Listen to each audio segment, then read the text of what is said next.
Curry చూస్తే hostel అస్సలు బాగాలేదు, ఎలా అని వరీ అవుతుంటే నాకు ఈరోజు స్నిగ్ధ హోమ్ ఫుడ్స్ అనే ఇన్స్టాగ్రామ్ పేజ్ నుంచి పికిల్స్ శాంపిల్స్ వచ్చాయి. వాళ్ళని ట్యాగ్ చేస్తాను, మీరు కూడా చూడండి. Veg pickles, non veg pickles అన్నీ వీళ్ళ దగ్గర అవైలబుల్ ఉంటాయి. ఇలా దేనికది పేర్లు రాసి ఇచ్చారు. కందిపొడి, కరివేపాకు, కారం పొడి, ఇంకా నాన్ వెజ్ పికిల్స్, పచ్చిమిర్చి పచ్చడి, మ్యాంగో పికిల్, ప్రాన్ పికిల్, గోంగూర, టమాటా పికిల్ ఇవన్నీ ఉన్నాయి. అండ్ నేను ఇప్పుడు fish pickle and chicken pickle వేసుకున్నాను. జనరల్గా నాన్ వెజ్ పికిల్స్ అనగానే ఎక్కువ స్పైసీ ఉంటాయి కదా, ఇది అలా లేకుండా చాలా బాగుందన్నమాట. మీకు ఒకవేళ ఓవర్ స్పైస్ కావాలనుకుంటే మీరు చేపించుకోండి, ఎక్కువ స్పైస్ యాడ్ చేయమని. నాకైతే ఈ స్పైస్ నచ్చింది, పర్ఫెక్ట్ అనిపిస్తుంది.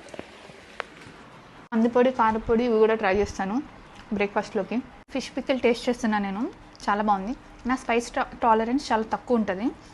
నాకు తగ్గట్టు ఇది అంత స్పైస్ అయితే ఏం లేదు, నాకు నచ్చింది.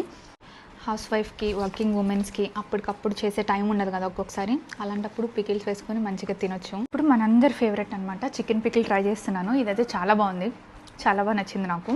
మటన్ పికిల్ కూడా వీళ్ళ దగ్గర అవైలబుల్గా ఉంటుంది. ఇప్పుడే ఆర్డర్ ప్లేస్ చేసుకోండి.